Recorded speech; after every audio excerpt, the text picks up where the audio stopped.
여러분 안녕하십니까? 오늘도 참으로 좋은 날입니다. 하나님이 기쁨을 주시기 바랍니다. 저는 오늘 그리스도인의 자존심이란 제목으로 여러분과 함께 은혜를 나누고자 합니다.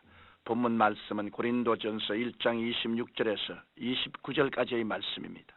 형제들아, 너희를 부르심을 보라. 육체를 따라 지혜 있는 자가 많지 아니하며 능한 자가 많지 아니하며 문벌 좋은 자가 많지 아니하로다. 그러나 하나님께서 세상의 미련한 것들을 택하사 지혜 있는 자들을 부끄럽게 하리 하시고 세상의 악한 것들을 택하사 강한 것들을 부끄럽게 하리 하시며 하나님께서 세상의 천한 것들과 멸시받는 것들과 없는 것들을 택하사 있는 것들을 폐하리 하시나니 인간에 있어서 최후의 보루는 자존심입니다. 인간이 자존심을 잃어버리게 되면 폐인이 됩니다. 그야말로 될 대로 되라는 식으로 자포자기를 하게 됩니다. 대개 오늘날 사회에서 무리를 일으키는 흉악한 범죄자들은 그이가 자존심을 크게 훼손당한 사람들이라고 합니다. 언젠가 한 젊은 청년이 여의도 광장에서 무작정 차를 몰아 고의적인 사고를 낸 적이 있습니다. 어린이 어른할 것 없이 귀중한 인명을 많이 앗아간 사건을 생각하면 지금도 간담이 서늘합니다. 경찰에 붙잡혀간 청년은 성장 과정에서 식구들이 자신에게 무관심했기 때문에 큰 상처를 입었고 마음이 늘 불안했다고 했습니다. 결국 이 청년은 훼손당한 자존심 때문에 모든 사람을 증오하고 끝내 비이성적 행동을 충동적으로 저지르게 된 것입니다. 그러므로 인간은 건전한 자존심을 반드시 가지고 있어야 합니다. 그러면 우리 그리스도인은 어떻게 건전한 자존심을 가지고 복된 인생을 살아갈 수 있을까요? 첫째로 하나님께서는 모든 사람들의 자존심을 회복시켜 주시기 원하신다는 사실을 믿어야 합니다. 사람들은 엄밀하게 말해 누구에게나 열등감이 있습니다. 사람은 다 죄 가운데 태어났기 때문에 병약한 자존심을 갖고 불행하게 살 수밖에 없습니다. 그러나 하나님께서는 본문 말씀을 통해 모든 인생이 하나님을 모시면 존귀한 자존심을 갖고 살 수 있다고 말씀하십니다. 본문 말씀 고린도전서 1장 27절과 28절을 보면 하나님께서 세상의 미련한 것들을 택하사 지혜 있는 자들을 부끄럽게 하리 하시고 세상의 약한 것들을 택하사 강한 것들을 부끄럽게 하리 하시며 하나님께서 세상의 천한 것들과 멸시받는 것들과 없는 것들을 택하사 있는 것들을 폐하리 하시나니라고 말씀하고 있습니다. 실로 하나님께서는 이 땅에 살고 있는 남녀노소 빈부귀천 그 누구를 막론하고 하나님의 형상과 모양대로 지음받은 존귀한 자존심을 회복하기를 원하시는 것입니다. 이것은 창조주 하나님의 위대한 은총입니다. 그러므로 성경 시편 8편 4절에 사람이 무엇이고 한데 주께서 저를 생각하시며 인자가 무엇이고 한데 주께서 저를 권고하시나이라고 기록되어 있습니다.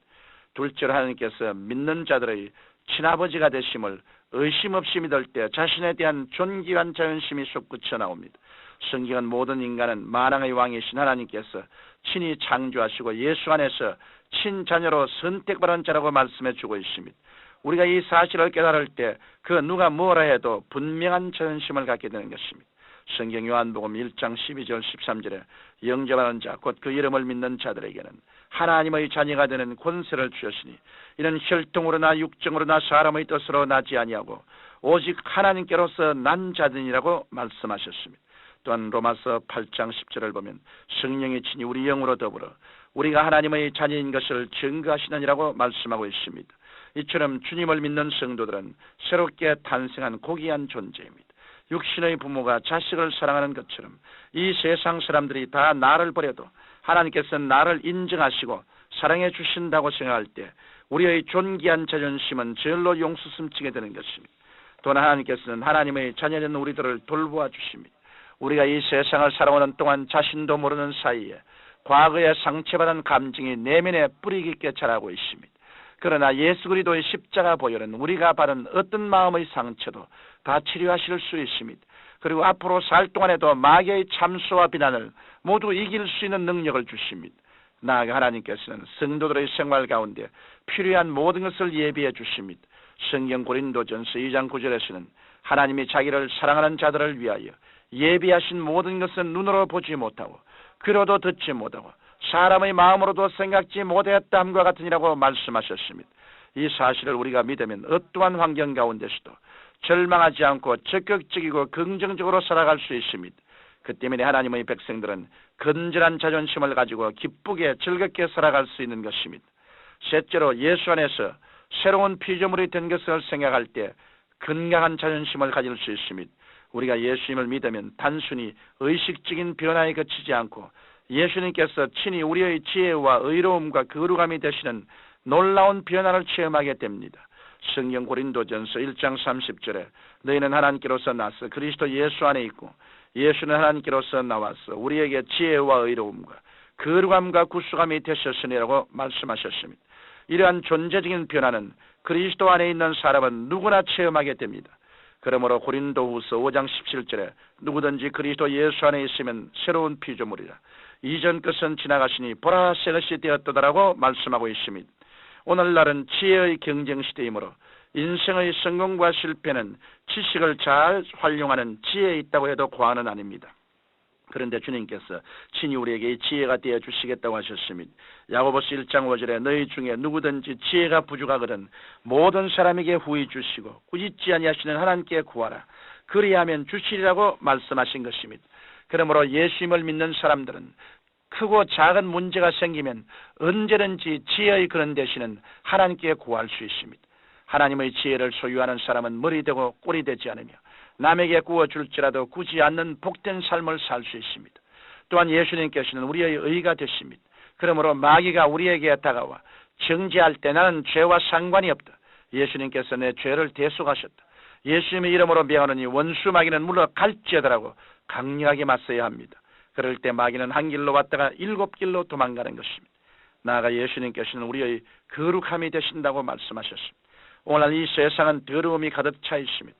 마귀는 온갖 더러운 생각을 사람들의 마음속에 넣어주어 더러운 말과 더러운 행동을 하게 합니다. 그러나 예수님을 믿는 사람은 성령께서 우리 안에 거하심으로 더러운 생각을 물리치고 경건하게 살 수 있습니다.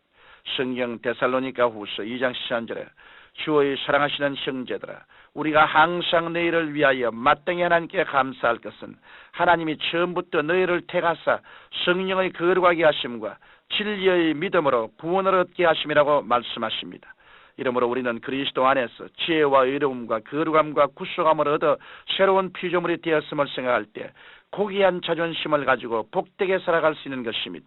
사랑하는 청취자 여러분, 물질이나 명예나 공로가 참된 자존심을 줄 수 있다고 생각하십니까? 그것은 대단히 오산입니다. 예수님을 떠나서는 그 어떠한 것도 우리에게 참된 자존심을 가져다 주지 못합니다.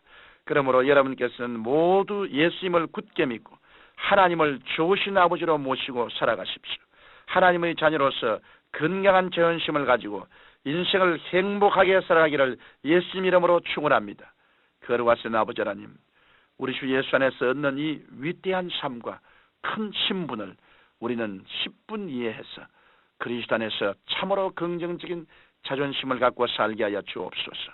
예수님 이름으로 기도드립니다. 아멘.